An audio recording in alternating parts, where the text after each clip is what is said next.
saya Azahara Salbila dengan nomor NIM 2425452368 dari PAG kelas B. Di video kali ini saya akan menjelaskan 4 materi dari mata kuliah manajemen agribisnis dan usaha tani.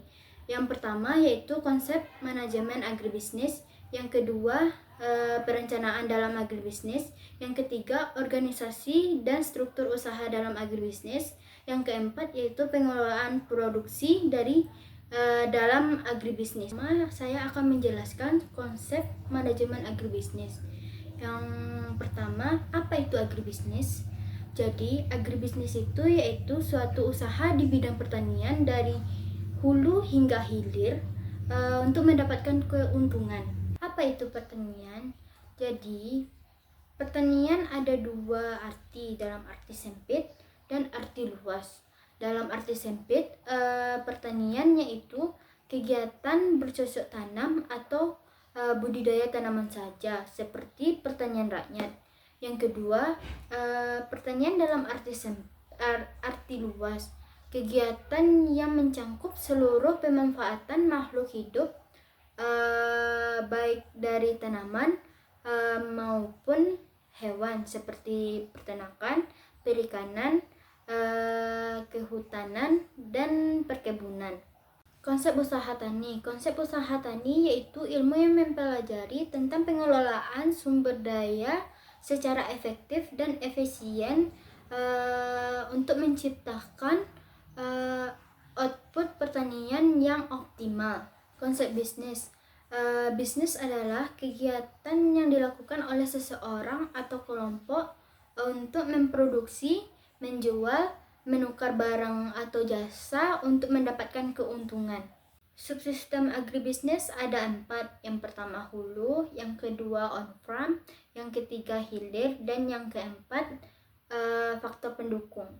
Manajemen adalah mengatur atau mengelola segala sesuatu yang dikerjakan oleh individu atau kelompok untuk mencapai tujuan tertentu.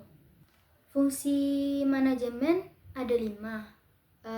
Yang pertama planning, yang kedua organizing, yang ketiga actuating, yang keempat controlling, dan yang kelima evaluation. Dari yang kedua, perencanaan dalam agribisnis. Perencanaan adalah strategi awal atau langkah awal dalam merancang persiapan tindakan untuk mencapai tujuan. Perencanaan dalam agribisnis yaitu proses yang sistematis untuk mencapai tujuan, mengatur strategi, dan mengalokasikan sumber daya untuk mencapai keberlanjutan dan keuntungan dalam usaha tani. Keberlanjutan dalam agribisnis berarti memenuhi kebutuhan produksi hari ini tanpa mengganggu kemampuan produksi pada masa yang akan datang. Contohnya seperti menggunakan pupuk organik atau pupuk ramah lingkungan. Jenis perencanaan dalam agribisnis ada 2, jenis berdasarkan cakupan dan jenis berdasarkan jangka waktu. Yang pertama, jenis berdasarkan cakupan. Perencanaan strategis merupakan perencanaan secara umum dan mencangkup tujuan besar usaha dalam jangka panjang. Perencanaan operasional turunan dari perencanaan strategis yang lebih teknis dan rinci. Di dalamnya sudah ada terdapat kegiatan-kegiatan yang akan dilakukan. Yang kedua, jenis perencanaan dalam berdasarkan waktu. Yang pertama, jangka pendek, biasanya berlaku selama 1 tahun. Yang kedua, jangka menengah, berlaku selama 2-5 tahun. Yang terakhir, yang ketiga, jangka panjang, berlaku lebih dari 5 tahun. Komponen perencanaan ada 4. Yang pertama perencanaan produksi. Perencanaan produksi yaitu menentukan komunitas yang akan dibudidayakan. Yang kedua yaitu perencanaan keuangan. Perencanaan keuangan untuk mengatur anggaran modal dan sumber pembiayaan. Yang ketiga, perencanaan pemasaran. Perencanaan pemasaran yaitu menentukan target pasar, strategi penjualan, dan harga jual produk. Keempat, perencanaan risiko. Perencanaan risiko yaitu mengidentifikasi risiko-risiko yang mungkin terjadi seperti gagal panen, fluktuasi harga. Materi yang ketiga, pengorganisasian dan struktur usaha dalam agribisnis. Pengorganisasian adalah proses yang mengatur sumber daya dalam suatu sistem untuk mencapai tujuan tertentu secara efektif. Tujuan pengorganisasian yang pertama, efisiensi sumber daya. Tujuan ini berfokus pada sumber daya yang termasuk tenaga kerja, modal, dan material. Yang kedua, peningkatan produktivitas. Peningkatan produktivitas dicapai melalui pengorganisasian yang baik. Jenis struktur organisasi ada 3. Yang pertama, struktur fungsional.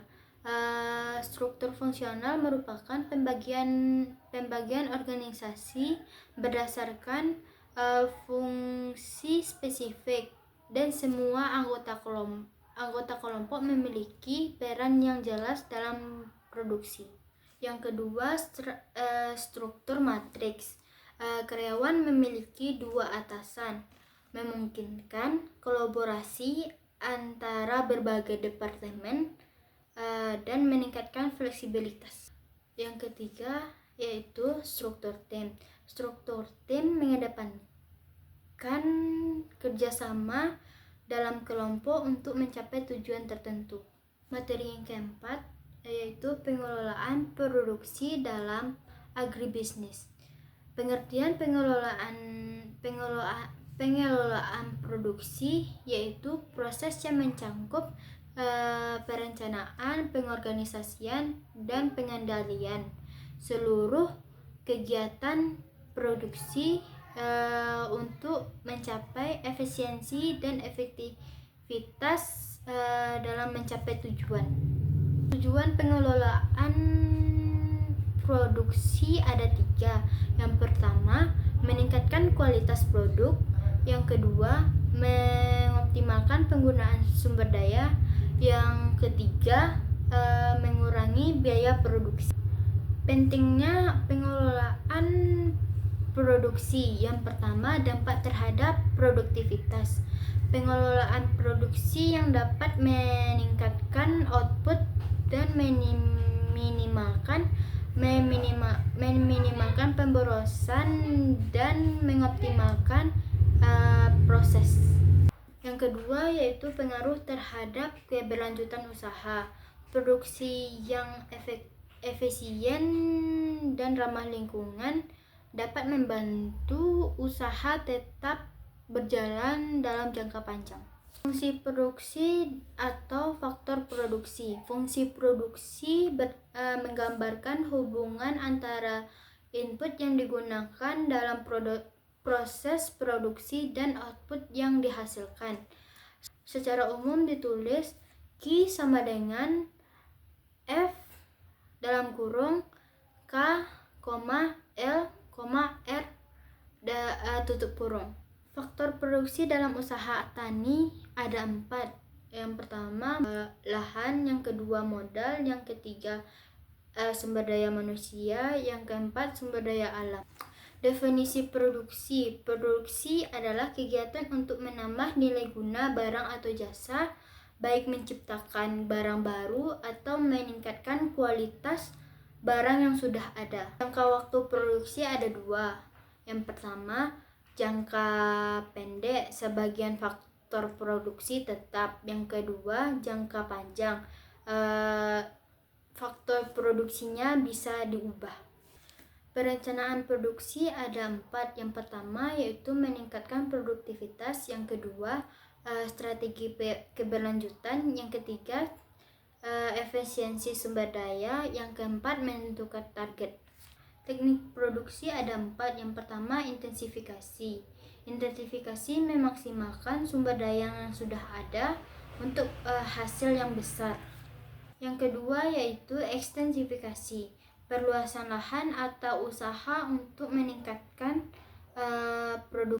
Yang ketiga yaitu mekanisasi dan otomasi. Mekanisasi dan otomasi menggunakan mesin atau teknologi untuk mengurangi risiko. Yang keempat yaitu diversifikasi, memvariasikan jenis usaha untuk mengurangi risiko. Sekian dari saya, mohon maaf apabila ada kesalahan kata. Terima kasih. Assalamualaikum warahmatullahi wabarakatuh.